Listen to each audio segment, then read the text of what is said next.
The third respondent is Governor Aminu Waziri Tambuwal of Sokoto State, while the fourth respondent is former Vice President Atiku Abubakar. The plaintiffs are asking the court, contending that the purported transfer of Aminu Waziri Tambuwal's vote to Atiku Abubakar is null and void by the PDP, and such is illegal and void. They are contending that Tambuwal, having stepped down during the primaries, ought to have had his votes nullified and not counted for. So far, the Wadata House is said to have been served, and the Atiku Presidential Campaign Office has also been served, but no date has been fixed for the hearing. I'm sure that there will be a lot more to emerge from the ongoing issues with the PDP presidential candidate, if not immediately, at least going forward. Once the campaigns are launched next month, we'll get to hear perhaps more issue-oriented matters flooding the public space, rather than the needless altercation that and insults that we are hearing in the meantime. Oh, you are this, or no, you are that, you did this, no, you did that. There are critical issues for us as a country to confront, and it is time that we got to know what the agenda of the various candidates would be. How are you tackling these issues? What is reasonable, what is not reasonable, and how do you proceed therefrom? Yes, it's very worrying, the level of vulgar abuse, especially on the social media relating to the campaign. Issues have not been addressed, but I'm not worried because the formal campaign has not come in. By INEC's timetable, the formal campaign is supposed to start, I think, February 28. If I still remember the timetable very correctly. Sorry? No, September. Did you say February? February. No, February, that's when the voting starts. Yes, you're right. Yeah. So I think Voting it should be sometime yes, in the September. campaigns, the calendar of electoral activities, I'm not quite sure the exact date, but it's next month. That's been in the public space but the worry for quite a while. Even though virtually, you are having a semblance of campaigns already. Yes. So you're having a semblance of campaigns already. It's just the formal flag off of it, where the political parties and the candidates will now formally be holding rallies and then selling their manifestos. And it's a season that would throw up a number of interesting issues. But sometimes, you're trying to make sense of the quarrels going on now, and it's pretty difficult. Pretty difficult. Bayo, I'm sorry. We don't have much time today. Yes, I was going to just add that Joshua Dari is also, there's indication that he's to be given the ticket for the Labour Party to contest to... Yes, I read it. Declares for Senate 5 days after regaining freedom.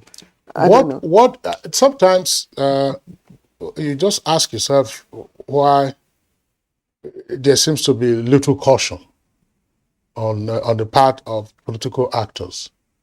What were the grounds for the presidential pardon that he received? Kingsley. Hang on a second, please. The Committee on the Prerogative of Mercy, what were the reasons adduced for, say, releasing from prison? Grounds of ill health? Bayo, we'll see you. It's Friday. We'll see you next week because we've got to pay for got to pay our bills. So let's go on a short break. When we come back, we'll begin our conversation on taxation. Dodge Amo. Obi, what exactly are you dodging? COVID now. You are very funny. Is this how you have been dodging every cough and sneeze? Yes, my guy. The thing don't serious. Have you taken your COVID-19 vaccine? Leave that matter for Matthias. I have heard plenty things like... Beggy, I have taken my complete dose of the vaccine, and as you can see, I am okay. Why you come still dey wear mask? To protect everyone from getting the virus. It's good to dey practice the protective measures as the vaccine work now to stop you from dying from the COVID-19 infection. This your explanation makes sense. Go and get your COVID-19 vaccine. It is available in most public health centers and some approved private hospitals. COVID-19 vaccines are safe and effective. Protect yourself and loved one. Take the vaccine. Stay alive. Let us all celebrate safely and responsibly. Obi the Dodger. Abejo, I'm going to get vaccinated now. This message is from the Ministry of Health, Ministry of Information, NCDC, NPHCDA, and partners. The counsel of our fathers. My advice to these young people is please do not take us back to those harrowing days. You probably do not know what it is. Nigerian youth, let's build our nation together.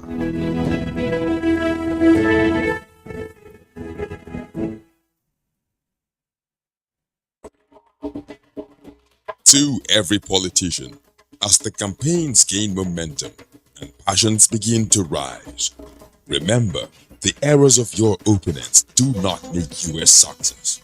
Do not run down your opponent and inflame passions to violence between and among your supporters.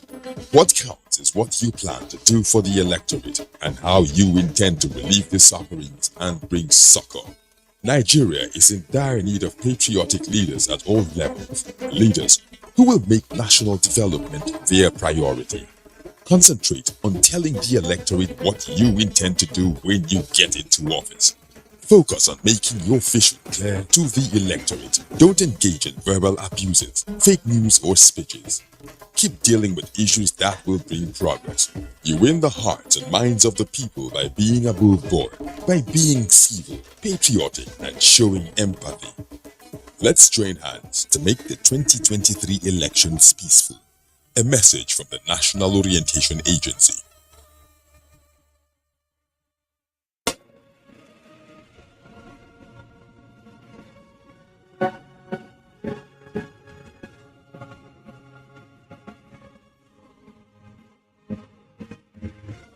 We are all Nigerians. Against all odds, we shall and must remain united. We may have our challenges, our problems, and setbacks. However, together we shall overcome them all. What doesn't break us shall make us stronger. This is the mindset that shall bring peace, progress, and prosperity to our beloved country. Do not let tribal and religious sentiments govern how you think, act, or feel. Don't be influenced by those who want to destroy our precious national unity. Everybody who is a Nigerian is your brother and your sister. This is the mindset of the new Nigeria. It is also the mindset that we must all adopt. Let us support each other in creating the Nigeria of our dreams. This message is from the Nigerian Television Authority, NTA. You're watching Good Morning Nigeria on the network service of the Nigerian Television Authority. Now, as a prompt for our conversation, which is on emerging issues in tax compliance in the Federal Capital Territory, let's listen to this background report put together by our correspondent, Ekene Undulwe.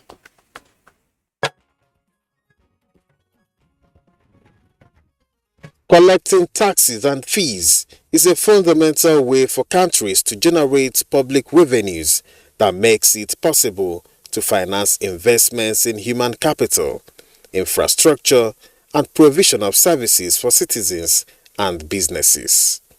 Statistics from World Bank estimate the financing gap for achieving the Sustainable Development Goals for developing countries at about $2.5 trillion annually. Much of this financing gap will need to be met by increased private sector investment in sustainability, which requires appropriate tax policies.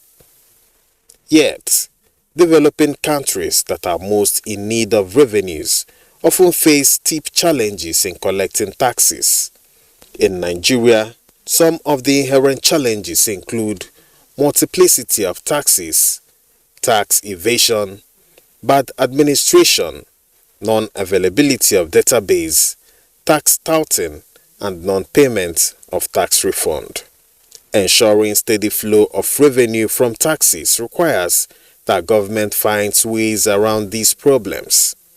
It is in this regard that the Federal Capital Territory Inland Revenue Service introduced electronic tax clearance certificates to enhance service delivery and check forgery of documents. The ETCC was designed to make it difficult for falsification of documents with the introduction of QR code. It will be recalled that at the beginning of the year, the FCT IRS set a target of 200 billion naira for itself, urging residents to change their negative attitude towards payments of tax through sensitization. At a recent capacity building workshop in Abuja, the acting executive chairman, FCT IRS, said the office will commence auditing of residents of Abuja, especially high network individuals, to ensure they pay their taxes correctly and promptly. People need to understand their civic responsibility. We see a lot of people that have dual citizenship running everywhere to go back to the countries that are to file their tax returns. And when you talk to them here, they say, here is Nigeria. So we want to change that concept and perception of, because whatever you are doing outside of this country, you must do it here.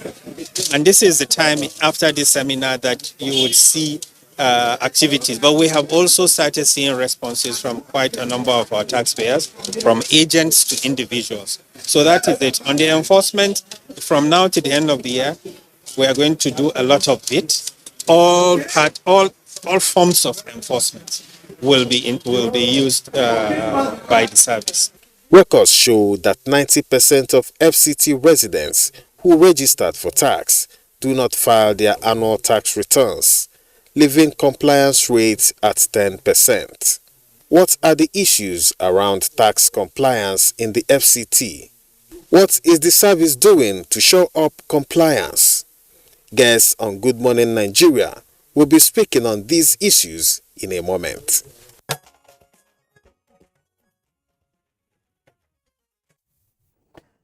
Again, just to remind you, our focus this morning is on emerging issues in tax compliance, especially we're looking at the FCT, and we have guests all seated. Let me begin my introductions from the studio here.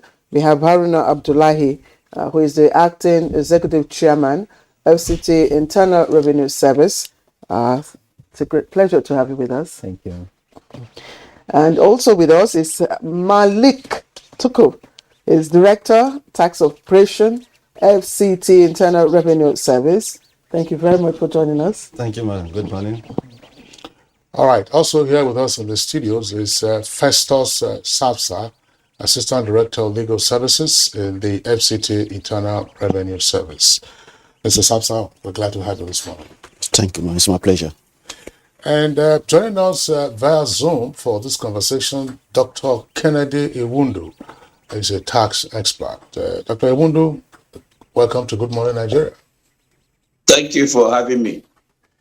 Okay, let's begin the conversation with the acting executive chair of the FCT Internal Revenue Service. The FCT IRS is probably one of the youngest in terms of creation. It is, yes, in the federation. Yeah. So what has the story been in recent years? Because we hear that your numbers are looking up, but how well are these numbers? Thank you very much. Good morning, Nigeria. Thank you again for this question to introduce the FCTR. So yes, it's the youngest member of the Joint Tax Board.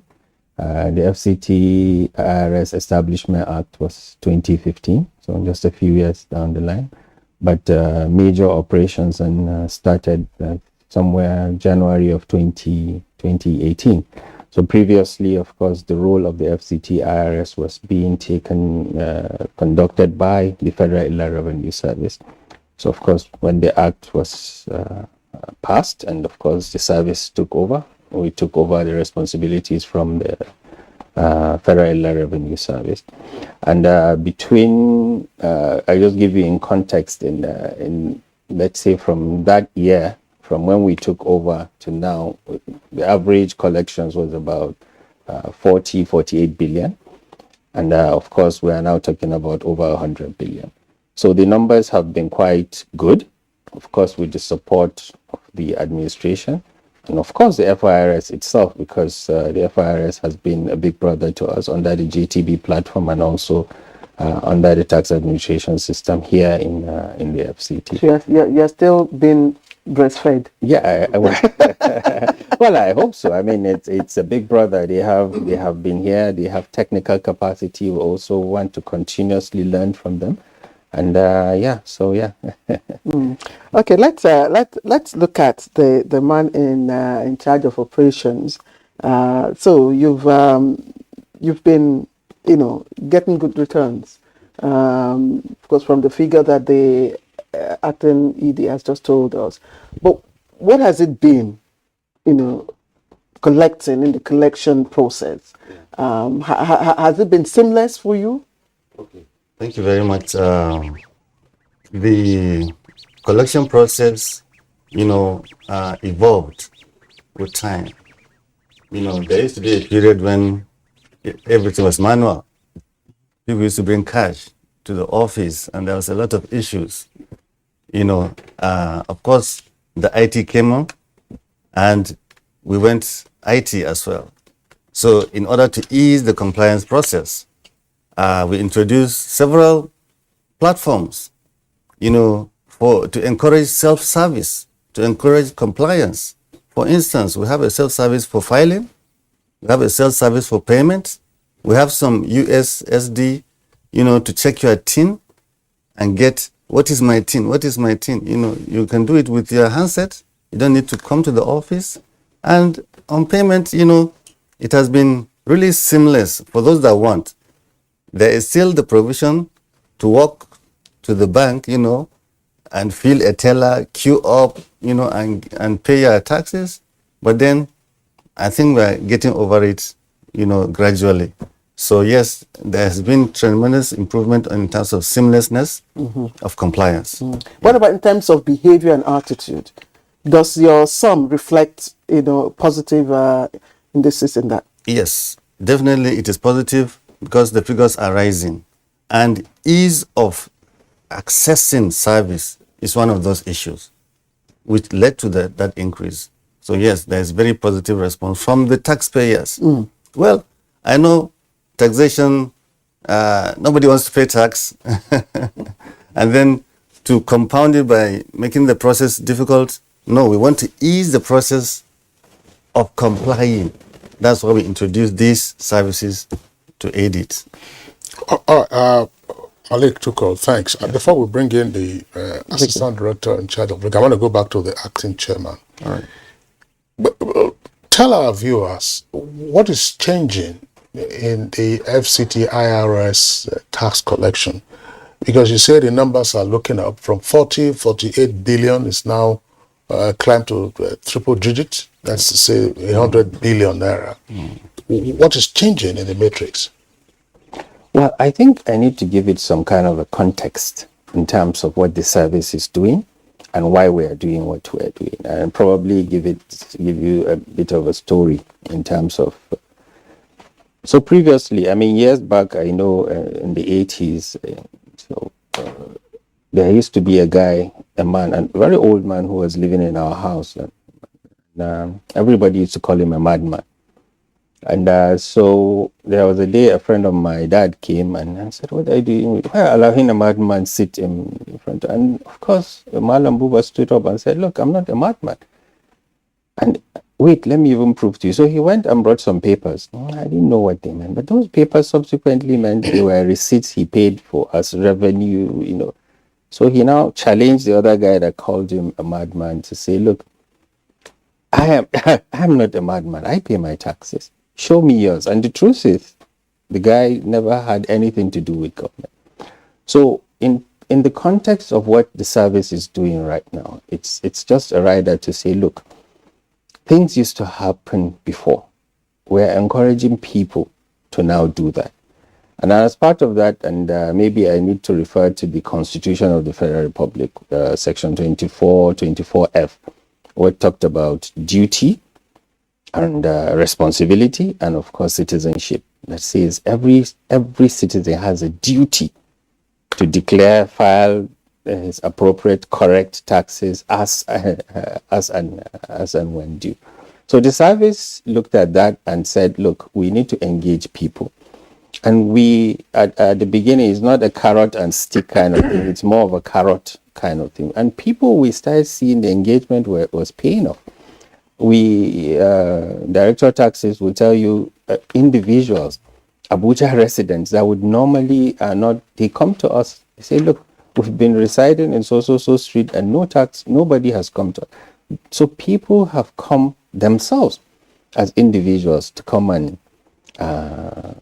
pay their taxes. That we have seen, and it has shown we have recorded improvement in terms of the collection. And agencies as well that have been agencies, when I say agencies, corporate bodies and people doing businesses, they do come. They do send their finance directors to come and get us to come and go down to their offices to enlighten them, to educate them.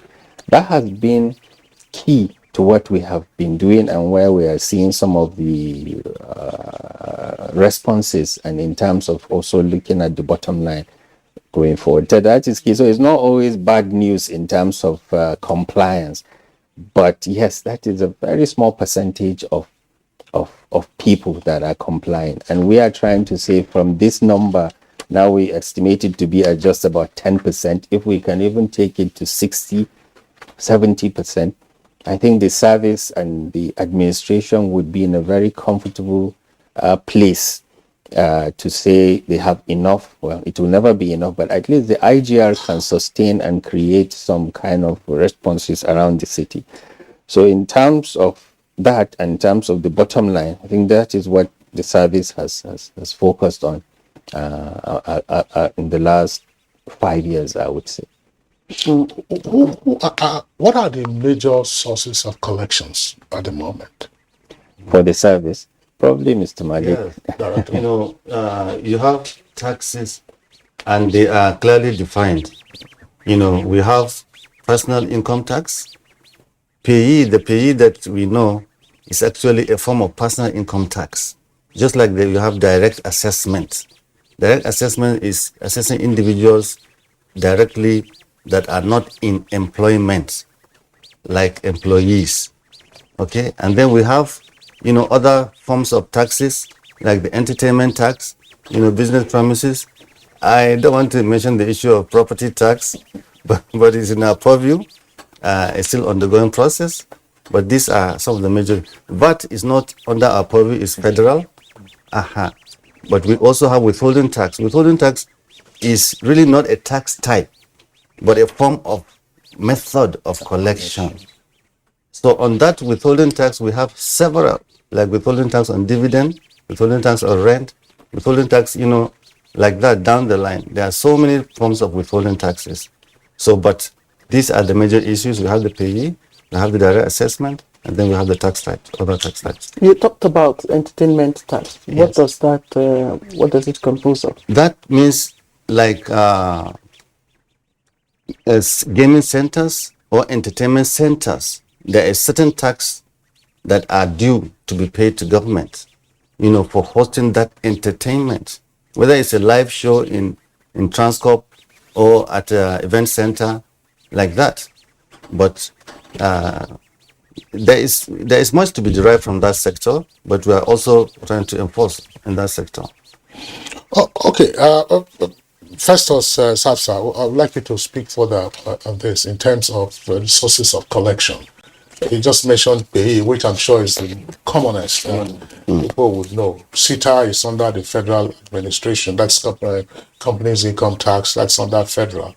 VAT is also under federal, even though states and I imagine the FCT will also collect. But what are the other sources of taxation? Which one is direct and which one is indirect? Other sources of income or FCT will collect, will look at the capital gain tax too, and the direct tax. You also, when you talk about direct tax, is what the taxpayer, the kind of tax, the tax that the taxpayer paid directly. You know, it's not charged, like it's not coming under the it's not coming under the income tax of of individual. Now, when you look at the section 50, section 25, section 21 of personal income tax, 41 of personal income tax, is talking about of you assessing yourself and filing your income without notice. Even if the tax authority does not demand you from filing, you have to file it.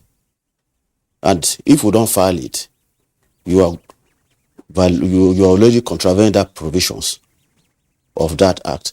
So that actually the direct income tax is the tax that you assess it. It's not the one that the one you can file by yourself.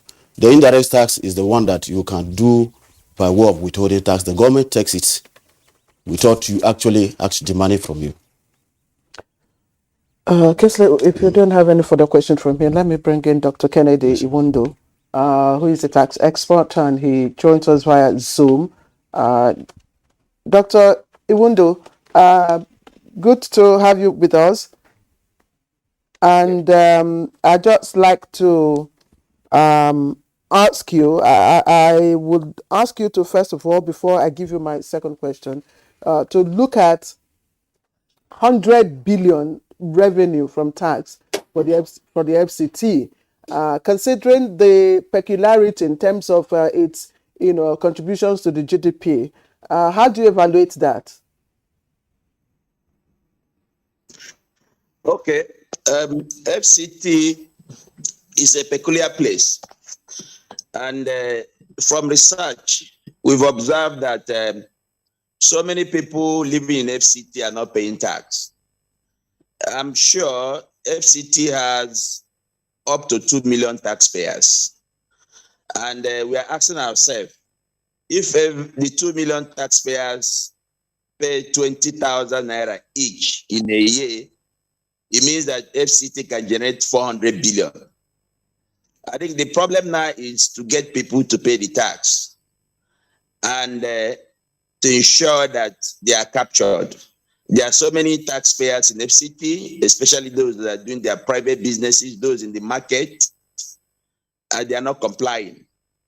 Majority of the taxpayers in FCT are those who are paying through payee, that's pay as you earn. And they look as if they're being paid tax by compulsion, because their institution will be held responsible if their personal income, the payee, is not remitted.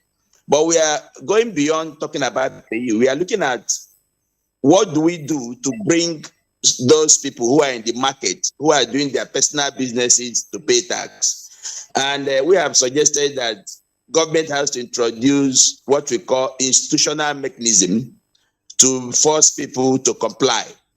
There are two ways you can force people to comply to pay tax. One is by bringing some stumbling blocks in what they are supposed to do. For example, government can say, if you want to obtain driving license, if you want to obtain renew your license of your vehicle, if you want to get your international passport, you must present your tax clearance certificate. If you want to buy a land in Abuja, you must present your tax clearance certificate.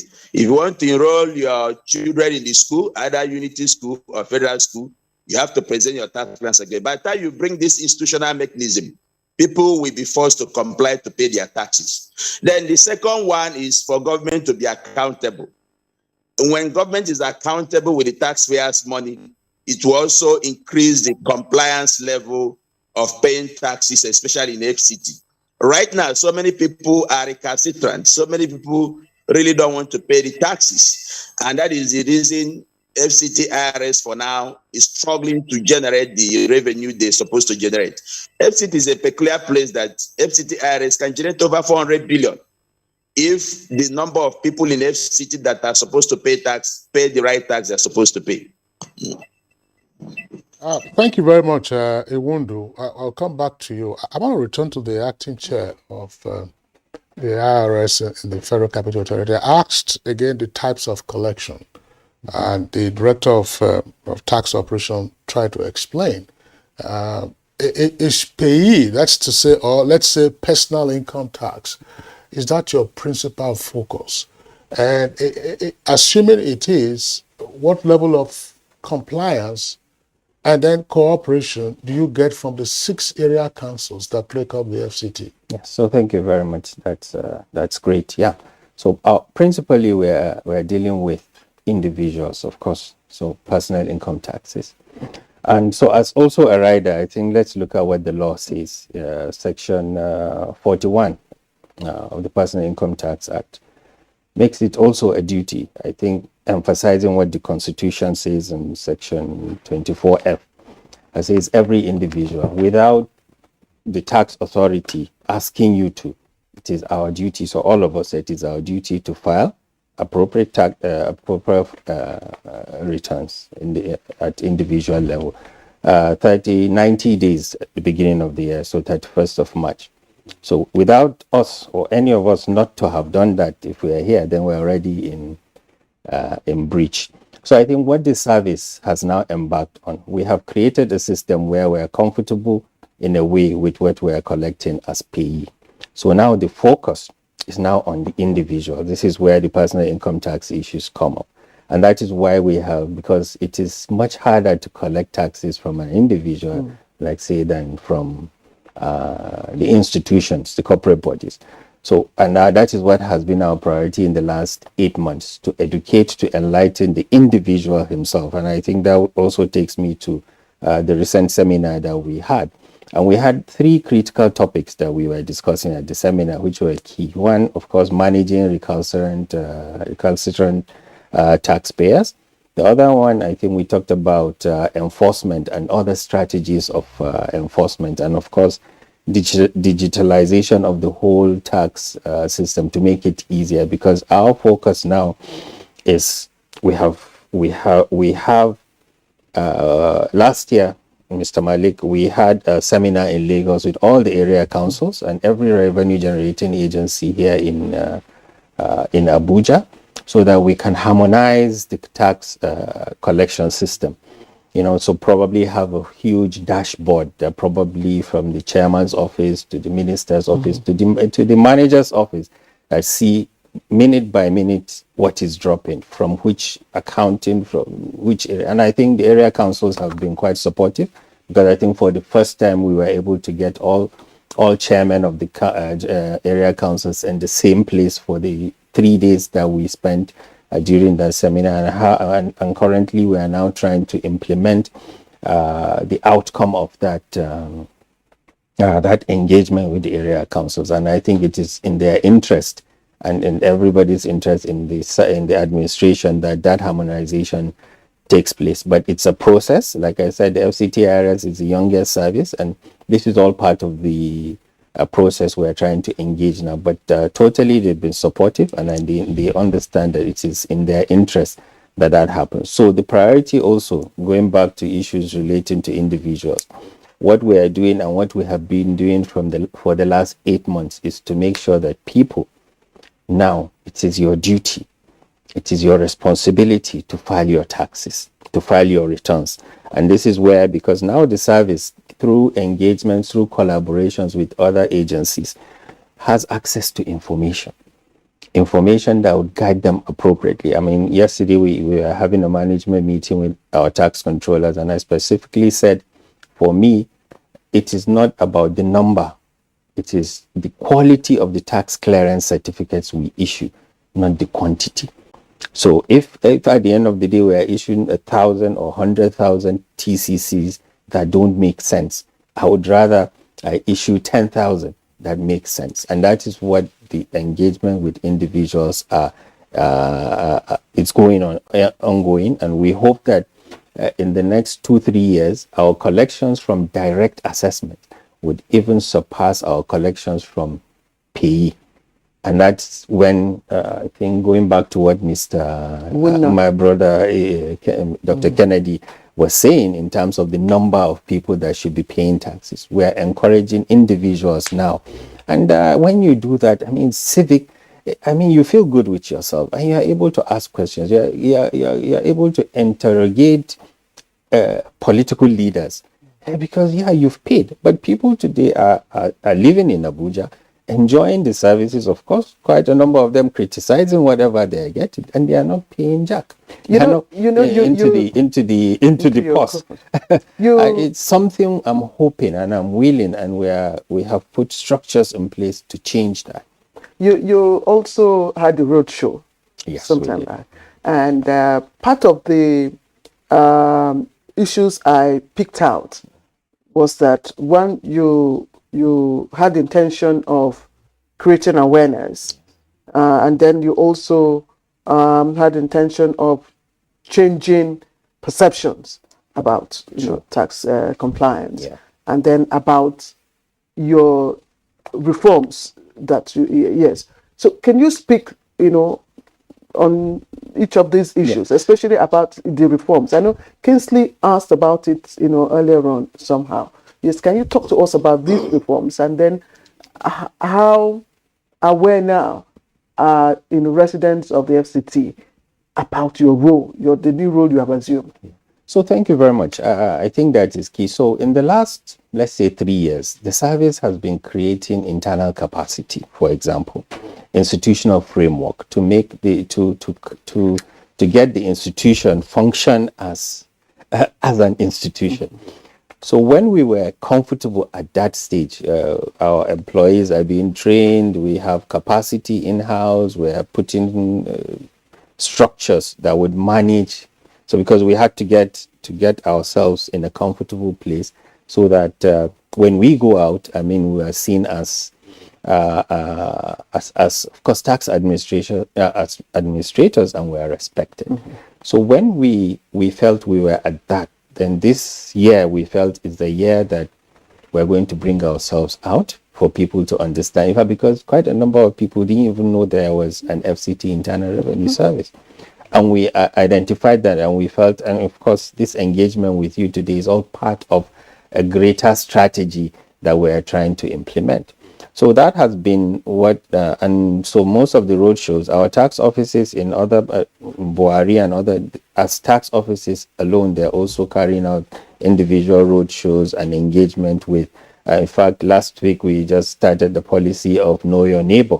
So every tax office, for example, if you are in Maitama, just take that, you should know everybody that lives in Maitama. It's a responsibility of the tax office. And so people are going to see more of us. People are going to read more of us. People are going to receive letters, emails from us, and we are going to try to hold you accountable. And I think the service, under my leadership and, of course, my management, intend to go the whole 9 yards. And I think that is the whole concept. You have a responsibility. The Constitution says, and the Personal Income Tax Act, believe you are responsible, so you are supposed to go and declare without us asking from you. But today we are saying we are coming after you. So quite a number of people today in Abuja, I think from this morning to the last, will be receiving very, very interesting letters, communications from the service. So it is the intention including the big men. In fact, the very big men. All right, I don't know. Thank you very much. Let's bring in again the director of tax operation, Malik Tukur. Yes, Walk us through the process of self-assessment for the purposes of personal income tax. Okay, self-assessment. Now, as the keyword said, self, meaning you assess yourself. Okay, the law provides that in fact, we are moving from government assessment to self-assessment, meaning that the office doesn't necessarily have to say this is your income and this is your assessment. No, I'm moving to an era of self-assessment. Now, it means that you, first of all, compute your income. Everything is about income.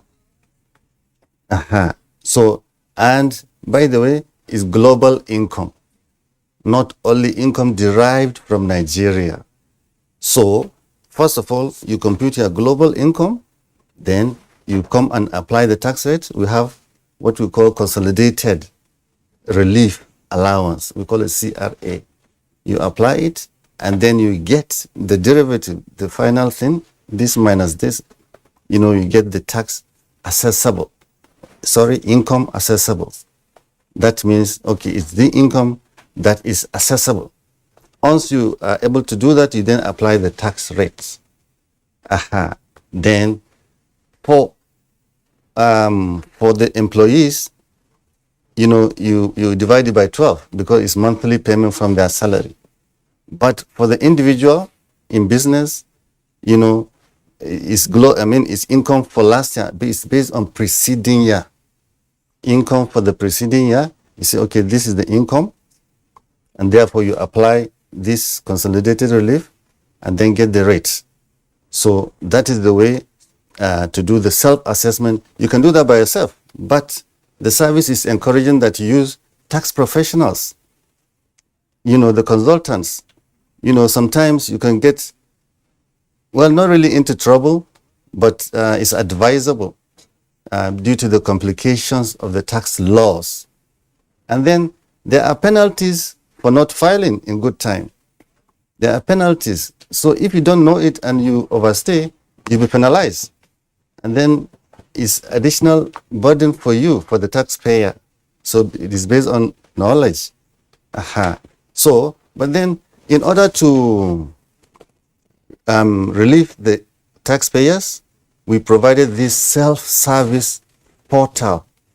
The FCTRs have a self-service portal that there are many kinds of compliance.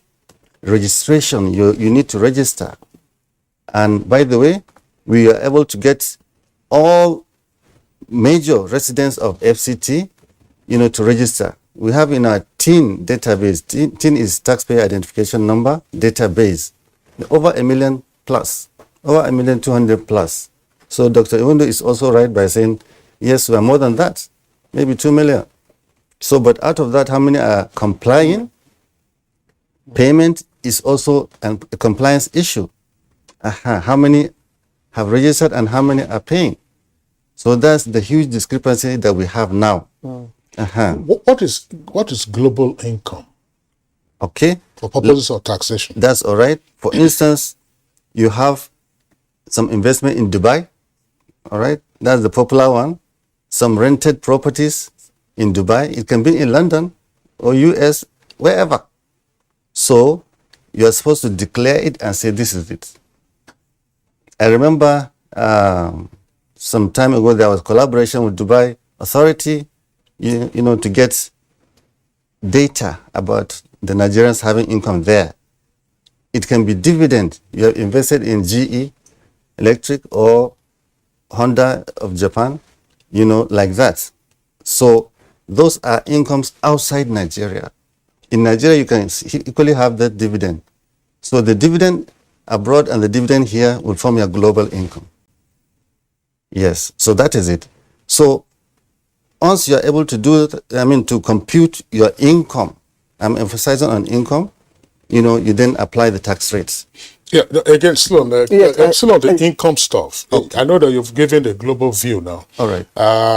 There will be issues as to whether somebody can slip under the net and say, look, I'm not declaring this if it is from outside. That's an offense under the tax law. That's right. I'm just saying internally now, what constitutes income? Okay. We have income, like I mentioned, a lot of the taxpayers are in employment. So your salary is income. If you are a trader, the income from trading is income. If you are a shareholder, the dividend that you get from the shareholding is income. Even if you are an artisan, mechanic, hairdresser, they are all the income that they get are income. They are taxable. It's supposed to be declared annually and taxed. What about Okada riders? Including, actually. You know why I'm talking. Your explanation is good. I will give you the opportunity of explaining. Because taxation requires diligent computation. Oh yes. These artisans you just mentioned, Somebody makes a say now. It's a trader or a vulcanizer.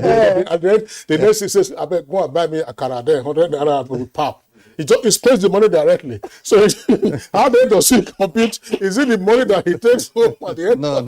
At the day of it is the income because again they have poor bookkeeping. Yes, habits. So how do you deal with those issues? Yeah. Okay, that is very good. In the context, all right, we have what is called presumptive tax. You presume this is an income, okay? This is your income. It can be based on grouping. For instance, Okada riders, or keke napep, or hairdressers, okay, presume this is the income, and then you just give them a small token that to pay, and they get their receipts. And now, it is really easy to do, in the sense that some POS device, you can pay there and then, and you get your receipts, which is accountable and is going to government coffers, not individuals' accounts. Okay? So, but then let's look at the 80-20 rule. We have the big guys, and the other big shots that are supposed to be complying. Not the mama put kind of thing. So if we use our efforts, to chase the mama put, what revenue are you getting? What revenue are we getting? So, but if we go after the agencies in the big sector, all right, even those with the global income, we believe is going to boost our revenue. So, we will come to you in a moment because it has to do with legal, but I still need to stay with it. Isn't that the reason why you should, chase, for want of words, property tax? Okay. Because you touched on it earlier on and then you withheld what you were going to say. Yes. Because Abuja itself is a very giant construction site. Yes. I don't think there's any area within the 6 area councils where one development is not, or the other is not going on. And these people, they get away with it. Yep. This should be your game changer. Yeah. So yes, what is going to happen? Are you also going to start, administering tax? Yes. Like we all know, everything is about law. Everything is about law. So meaning that we work within the confines of the law. So even if it is, for instance, value-added tax, there was the value-added tax, act, dictating how to go about it. Initially, it was 5%. It was changed to 7.5%. And how to go about input tax, output tax.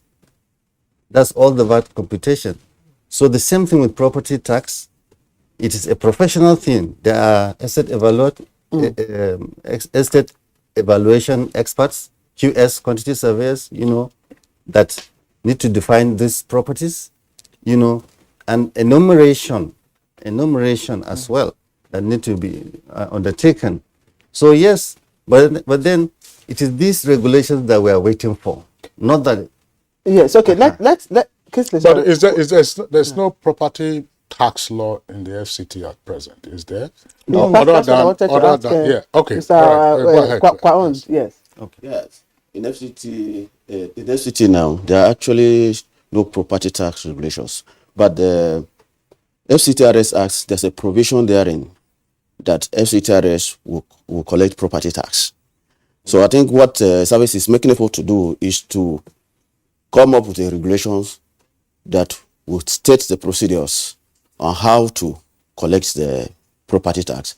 Because FCTRS Act have already made provisions that the FCTRS can collect property tax. So it's to go about or to categorize which area may be determined and all that, and the cost, and the price, the percentage that will be paid. This is what FCTRS is trying to put in place by coming out with a regulation that will state clearly the procedures and processes on how to collect the property tax. Yes. I don't, Safsa, yes. I don't. I want to say something. Let's be clear about this, because in the law of taxation, there is a strict demarcation between the authority to collect tax and the power to impose tax. The authority to collect is not equal to the power to impose. Okay. Are you mindful of this? Because I mean, what is there, the power donated in the FCT IRS, from what you have said, is authority to collect. Yes. But the power to impose, the power will include, of course, and if there is any subsidiary legislation, who is liable, what rate, and then what duration that will cover. Is that the current case with property tax in the FCT? Is that what you are dealing with? Yes, sir, that's what we are dealing with. We are dealing with to how to impose that tax. As you said, the powers to collect is already given to FCTRS. Then the service is now trying to work out how the legislation that will impose the percentage to collect that tax. And that, I think efforts have been made, even the previous years, to draft a bill, and a bill which is on the way to National Assembly, for them to look at it and then pass it into law. And then that will impose the fine or the charge on what to collect in a particular house or in a particular property. Maybe from what we're looking at it, we're also looking at definitely the prices will not be them, or the fine, the percentage will not be the same. The house in Asokoro may be different from house in Kuba, will be different. The house in Metama will be different. But when that law comes to friction, FCTRS is already have already been given power to collect. So we'll now use the charges imposed by the legislation to collect the tax. You can be sure that it won't be easy. We should do the very best, you know. Malik, you wanted to add something too. Yes. You know, it's about integration. You know, and data. You know, information is really key. Information is key to meeting this compliance. Our chairman has mentioned that, yes, we are making effort to liaise with revenue collection agencies. And then Dr. Ewundo has also mentioned the issue of putting blocks on the way. You know, like for TCC, if you need driver's license, you get this and that. So it's all about data. With, for instance, integration to ages, the property owners, we'll know who has the properties. Then we can go after them. With integration to water board, we know the same thing. AEPB, you know, this integration, even the area councils. I know there is issue of tenement rate. You know, they have been going about collecting. So if we're able to integrate and have that data, then we can build it up and get a global income. Okay. Yes, please. Issues of self-assessment, which of course the responsibility on the individual. And so we've had people coming to us, seemingly very wealthy individuals, and because it's a self-assessment, and then they declare something that even I will not declare as income and pay tax, which is fine, and that is the whole spirit behind the self-assessment that you have asked about. But now the service has access to information, which is key. So you don't just walk because they said self-assessment and then you come and declare and the service will accept. No, I think we have put a process now in place that you come to declare, yes, it's a self-assessment, but we have the right to interrogate your assessment based on additional information that we have about you. So this is just to say, of course, we're on Good Morning Nigeria, but and I'm sure Nigerians are watching us. If you are a resident of FCT, you don't take that for granted, because the service will not accept some of these declarations, because it has been a recurring embarrassing issue in the last 3 years. But I think we have come to a very comfortable stage now where we have access to information. And quickly also, I tell people, when you get a letter from us, better know that I know much more than your address. If you get a phone call or a text message from the FCT Internal Revenue Service, please kindly know that we know much more than your telephone number. Same thing with an email or any means of communication. So as long as you get something from us, understand that there is a reason why we are contacting you. So when we are encouraging people through all what we are doing now, reviving the culture of filing returns, it's because we are comfortable now to interrogate the filings, the assessment, the self-assessment that Mr. Malik was trying to answer in the. So it's just to be clear that it's self-assessment is a responsibility, is a duty by the Constitution, but the service, based on additional information which right now we have and we are comfortable with, we will interrogate it. And this is where issues of tax evasion, tax avoidance comes in. Okay.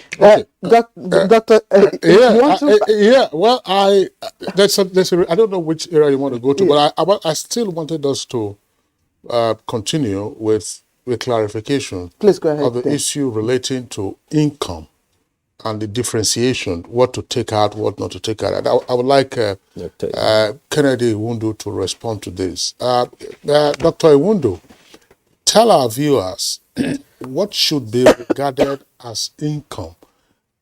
The Director of Tax Operation has already explained what global income will be. Offshore, that's probably understandable. What should be income? And then what percentage of that is liable to tax? I'm asking this question because if you are a shareholder in a corporation that is listed on the Nigerian Stock Exchange, or you have a fixed deposit, and then your fixed deposit earns interest, before you are paid that interest, there's a withholding tax on the interest. The same way you have withholding tax on your dividend. Does that withholding tax amount to part of your personal income tax or what? No. Okay. Yeah. No. Before I go into definition of income that is to be subjected to personal income tax, I want to give more clarification on the issue of property tax, especially in FCT. There is no property tax law as said by the directors of FCT IRS. However, we have what we call capital gain tax. Capital gain tax is a tax on disposal of properties. In FCT today, there are several disposal of properties. People are buying and selling their properties, individuals. The question is that are they really paying capital gain tax on those properties they are disposing? Yeah, the law says that if you buy a property or own a property and dispose it, you are supposed to pay 10% of the gain you have made. Today we hear people say their property is Matama 1 billion, 2 billion, 500 million. The question we are asking is that these people that are disposing their properties, are they actually paying the capital gain tax as stipulated by law? That's one thing. So we expect the FCT IRS to collaborate with the AGs, the FCT administration, to make it compulsory that if you are selling your property in Abuja, you must pay capital gain tax before they will complete your documentation. So this is a way we can generate a lot of money in FCT. There are so many properties that are changing hands in FCT, and the revenue is not collecting, the revenue authority is not collecting capital gain tax. So there must be an institutional framework, a collaboration between FCT IRS and FCT administration to say that if you are disposing your property, if you are selling your property, you must pay 10% of the gain you have made in disposal of this property. So that is my clarification on the area of property tax. Then coming back to the issue of income, I want to say that the Finance Act has made it that those who earn 30,000 minimum wage and below are exempted from personal income tax. The Finance Act is very clear. Those who earn 30,000 and below are exempted from personal income tax. Now, the FCT IRS has a duty to have a data of individual who earn above 30,000 minimum wage. And that is a challenge. One of the challenges in tax administration is lack of data. How do we know those who earn 30,000 below and those who earn 30,000 above? That's number one. Then number two, if you can be able to segment and segregate and differentiate those who earn 30,000 minimum wage below and those who earn above minimum wage, you can now begin to face those who are supposed to pay tax.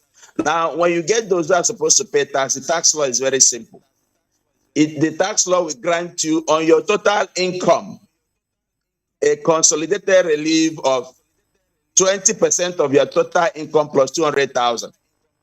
When they grant you that, the rest will be subjected to tax. For example, if you earn 1 million in a year, your relief is 20% of the 1 million, which is 200,000, plus another 200,000. That means 400,000 will be given to you as a relief.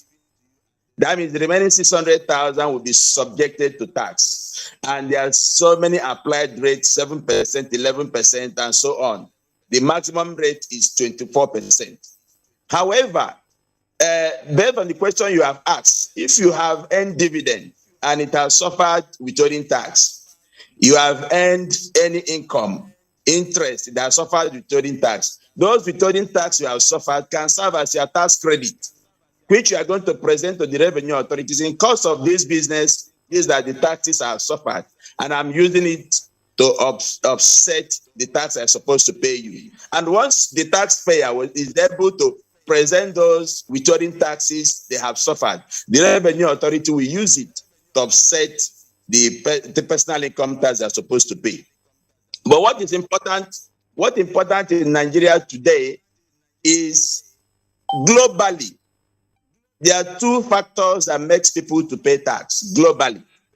Those two factors are, one, the punishment. People pay tax because if they don't pay, they'll be punished. The other one is government accountability. People pay tax because government is accountable with their tax money. But Nigeria, these two are lacking. People are not being punished because when they don't pay tax, nobody is punishing them. Also, people feel government is not accountable with taxpayers' money. So these two factors are lacking, and that is why we have low tax compliance in the country, not just in FCT, but in the entire nation. Absolutely, Dr. Iwundu, absolutely. And I'm sure when we come back from this break, we will pursue those two issues and see what the guest will have to say about them. Government's accountability and, of course, measures to enforce compliance of tax paying. Don't go away. We'll be right back. The 157-kilometer Lagos-Ibadan Railway is the first double-track standard gauge railway to be built in West Africa. The Mobolaji Johnson train station is a masterpiece, an infrastructure that is gradually becoming an iconic building in Lagos State. The modern facilities put the station on a world map of train stations. Likewise, other new train stations across the country built to world-class standards. The train and its convenience is indeed an admirable effort, with commendations from Nigerians. This is a station that we have to commend the federal government for putting a beautiful face, empowering us in Lagos State, not only in economic and political arena. I can say that I'm really impressed with the infrastructures in place. Kudos to the Minister of Transportations. Kudos to the federal government. Truly, good things are coming out of Nigeria, and the federal government is deserving of all the applause. Nigerians, elections are here again. Let us shun violence. Let us play the game according to the rules. Do not be a thug. Say no to violence. Let's rise and defeat violence, crime, and sabotage against the peace of our nation. Nigeria is the only country we have. We must do everything to keep it united. We must avoid any act that promotes hate and disintegration. Say no to separatist movement. terrorism, fake news, hate speech, religious bigotry, and any act that tends to divide us as a nation. Watch out for strange gatherings and suspicious movements. Restrict access to sensitive documents and data, the disclosure of which may damage national security. Educate your staff and family, particularly on measures to safeguard information and report security breaches. Apply relevant legal security guidelines to protect yourself and your neighbors. Due to misinformation and wrong choices, some idle persons resort to vices in their greed to get rich quick. They resort to kidnapping, killings for rituals, and other heinous crimes. Avoid wrong use of the social media. Before you broadcast that false message, think twice. Ask whether it will promote peace or violence. For safety at home, still be security conscious. Educate your household on safety tips. Report all suspicious movements and persons to the security agencies nearest to you. Be a good citizen. Be patriotic. To pass security information, please call 0813-222-2105, 0915-339-1309, 0908-837-3514, or send a mail to dsspr@dss.gov.ng. This message is from the Department of State Services, DSS. The counsel of our fathers. I believe we have fought one civil war too many in this country. So those who experience it will run away from it. Nigerian youth, let's build our nation together.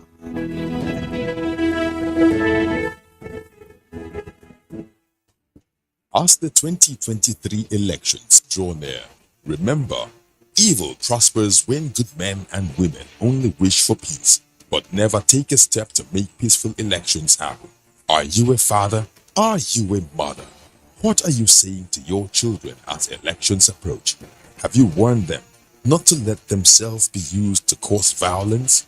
Have you explained to them what the consequences of electoral violence might be? Do your part to make peaceful elections happen. Talk to your children. Protect them from unscrupulous politicians who want to put them in harm's way, while their own children are comfortable at home, within and outside the country. Let's join hands to make 2023 elections peaceful. This message is from the National Orientation Agency, NOAA. You're welcome back, and still Good Morning Nigeria live on the network service of the Nigerian Television Authority. We are here discussing emerging issues in tax compliance in the FCT IRS. So a number of points for us to deal with. I want to bring in the acting executive chair of the FCT IRS, Haruna Abdullahi, along of course with his team. First, the acting chair. Clear this for our viewers, because we had time in the past on Good Morning Nigeria to interrogate what the JTB was doing with regard to, one, multiplicity of TIN, tax identification number, and then two, rejection of tax clearance certificates from one jurisdiction in another. So tell us, because you say if we send you a message via SMS or otherwise, we'll know more about you than you probably would think that we do. Yeah. There are persons who in the FCT who have received, they say, oh, this is your team. In the meantime, some years ago, the FIRS said there was now a global, if you may, a nationally applicable team. What is the situation today? And what is also the situation, assuming I want to access a service in Kano, and I'm not resident in Kano. Kano says, for purposes of access of this service, you need to submit a tax clearance certificate. I'm using Kano as an example. I know that Lagos in the past, let me cite Lagos. Lagos in the past will reject a tax clearance certificate from elsewhere other than Lagos. What is the situation today? Thank you very much, and it's quite interesting. And I think the FCT IRS, I think it's the newest member to join the JTB team platform, I think a month ago, Mr. Malik, something like that. So, and we encourage it, we support it, and now there's a JTB team. which is a national team. So your team, you can move from Lagos, Abuja, and you have one centralized team. And the FCT Internal Revenue Service did a workshop, I think, a few weeks ago, and we highlighted the JTB team. I think there was even a public statement that FCT IRS, FCT has now joined the platform. I think as we speak, almost all members of the JTB are using the JTB team. There's, I think, 2 or 3 states that have now highlighted the JTB team platform. And in terms of tax clearance certificates, so I think that's the whole idea around the joint tax board. We collaborate all over. I give you an example. Recently, there was a guy that took an FCT IRS TCC and went to Lagos for a certain transaction, for example. Of course, Lagos did not reject it, but they felt the kind of transaction the guy was embarking on in Lagos didn't make sense with the kind of declaration he had with Abuja, and they called our attention to it. And that is why this issue of self-assessment, if it happened 8 months ago, it's not going to happen anymore. That individual now is going to be interrogated, and we will know that he is a high net worth individual only for him to come. And so that collaboration, and it is expected during the election processes. Some people that contested elections in other states got their tax clearance certificates from Abuja, for example, and they took it to their states, and the states accepted. So I think that in that context, the JTB has done very well to harmonize its relationship under the TCC angle. Yes, but if you bring something from Bauchi, for example, and what you are trying to do with it here doesn't make sense, it is our duty as partners and board members of the Joint Tax Board to call attention, just like Lagos did to Abuja, to say, hey, this guy is doing this massive transaction in Lagos, and yet this is what he has paid you. And we recalled, it was great, we interrogated it, and this same taxpayer was now invited. Then we knew, and unfortunately for him, it was after we had gotten access to this information. I'm saying with him and said, look, this is who you are. So of course these things are happening, but I think the JTB platform is what was the consequence for that? In terms of now you have exposed to him with the information you know about his wealth. You see, and I think we will talk to that in terms of compliance, in terms of penalties, in terms of that. Mr. Festus will talk about that. But yes, our role doesn't end in collection. Our role also is education and enlightenment. It is key for people to understand that. And we know some people sometimes it's not deliberate, sometimes it is, but as long as we are changing the perception, this is also our something we find for us is very important. And I think the service in the last few months has been engaging in the public domain in terms of enlightening people to that. But there are a lot of consequences for what we are doing, and I think probably the Okay, Mr. Kwaund. Yes, I like to call you by your indigenous name. I mean that makes sense. Sapsa is also indigenous, I imagine. Yes, Kwaund, Mr. Kwaund. From your position, I'd like for you to share with us what you have found have been the emerging issues now in terms of tax compliance. What have been the legal issues that you've had to deal with, and are there measures? Do residents of the FCT know that if they breach compliance, they could face the music? Yes, thank you for that question. Yes, the major issue in the recent tax seminar we had was one of the challenges we faced that we wanted the public to know, reason of FCT to know, is for them to rise up to their responsibilities as provided in the provisions of the constitutions and other legislations. Constitution says you should file your income honestly and truthful and make payment promptly. Having provided for that for every citizen, Then Section 41 of personal income tax also asks for every citizen, every resident, particularly in FCT, because we are applying personal income tax and other relevant tax law as provided by Establishment Act of FCTRS. They have given us power in Section 2 of the Act to do so. So Section 41 of the Constitution says every citizen or every taxable person specifically should declare his income without being demandful or without the authority asking or giving you notice, voluntarily declare it and pay tax on it. So it is important at this point for a resident of a city to know that payment of tax or declaration of your income annually is not, you are not charging, tax authorities not charging for anything in doing that. And this declaration, you must declare it whether you have income or you don't have income. The moment you declare it, you have complied with the provision of the law. And if you don't declare, that's where the problem is.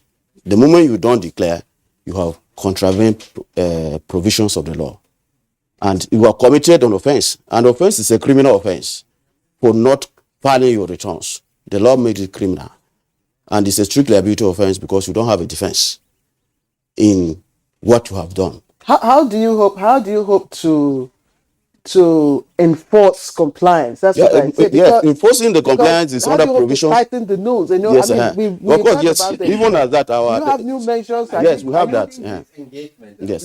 Yes. All in that context, because we've been talking about enforcement for the last 8 months, and we've been building capacity for enforcement. We have about 200 of our staff right now that have concluded some training in terms of tax audit and investigation, and also public speaking and all that. And I have also told them that it's not about the technical aspect, it's also about how you communicate. So the service is at a very good position right now to implement the law in terms of what the law says we should do. But we are also, now this is where the carrot and stick approach will come.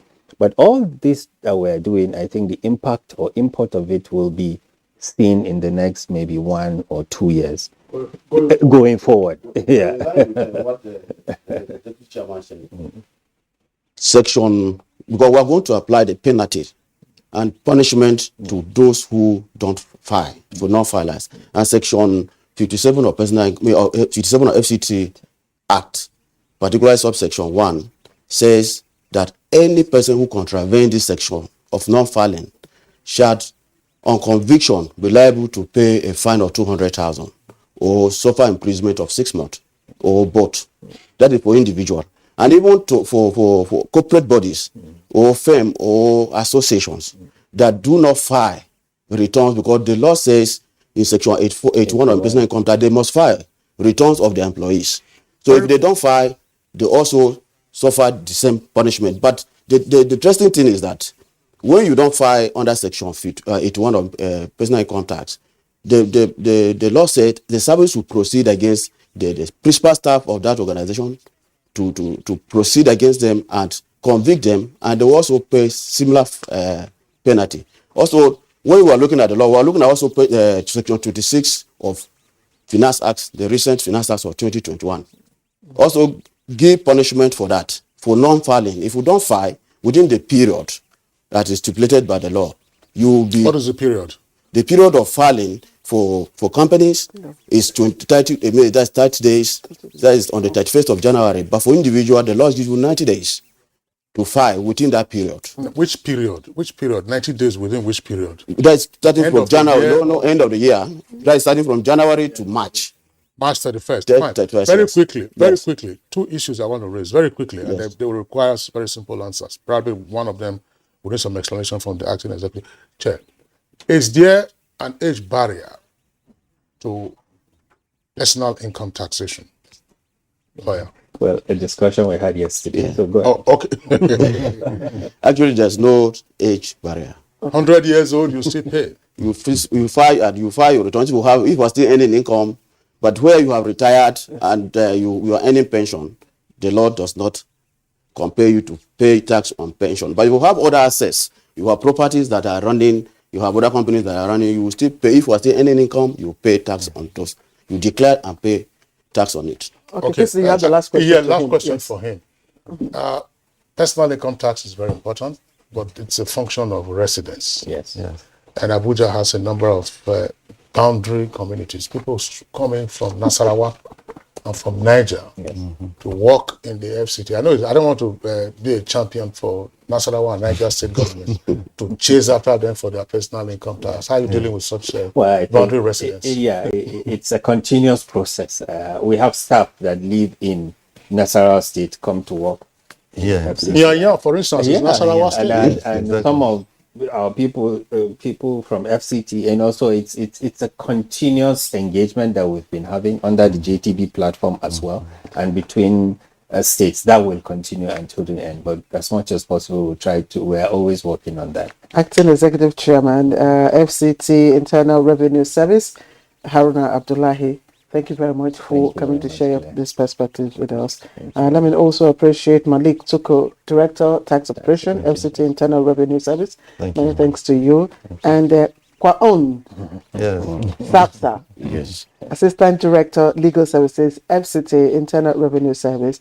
Thank you. Dr. Kennedy Iwundo, our tax guru expert who is hoping that FCT will make how many billions? 400 million. Thank you. Thank you for joining us. Thank you for having me. Thank you for having me. All right. Just before we take our sports segment, you didn't tell our viewers the spelling of Festus's middle name. The spelling is like Kwara Ondo.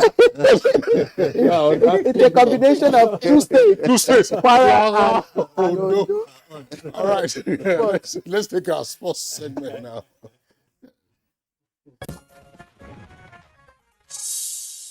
Nigeria's Falconer got their campaign at this year's FIFA Women's World Cup in Costa Rica off to a winning start after edging France 1-0 in Group D opening game.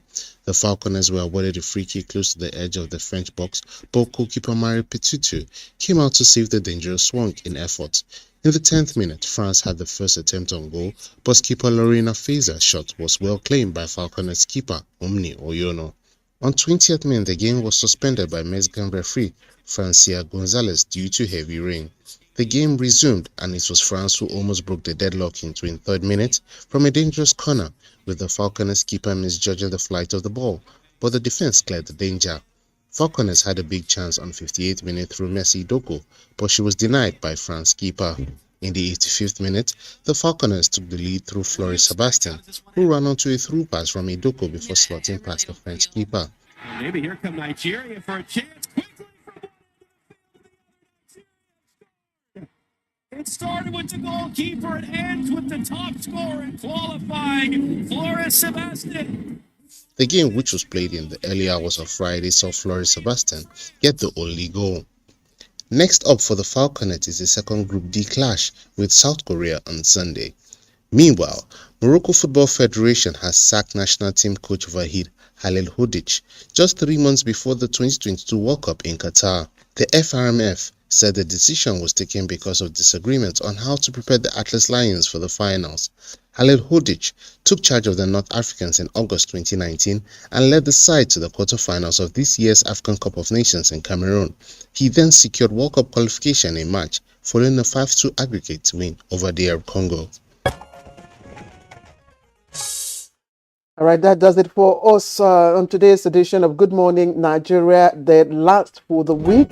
There'll be another one on Monday, and I do wish you a happy weekend. But don't always forget that you can take action against rape and rapists. Join us, that way you become a star. Enjoy your weekend. I'm Kingsley Osadoro. And I'm Claire Adelabu Abdurasak. Bye-bye.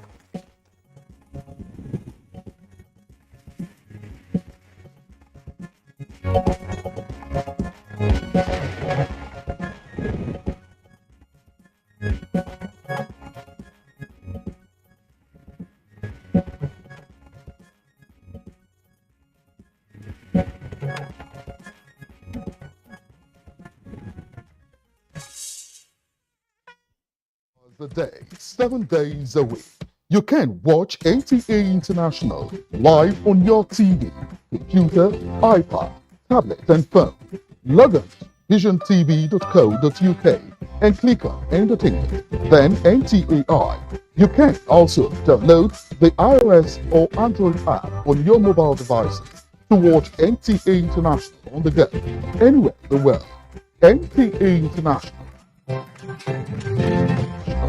your window to the world. I am there now. Are you sure this would work? I can't be let's just keep it so I can listen. Today we're going to be discussing sleep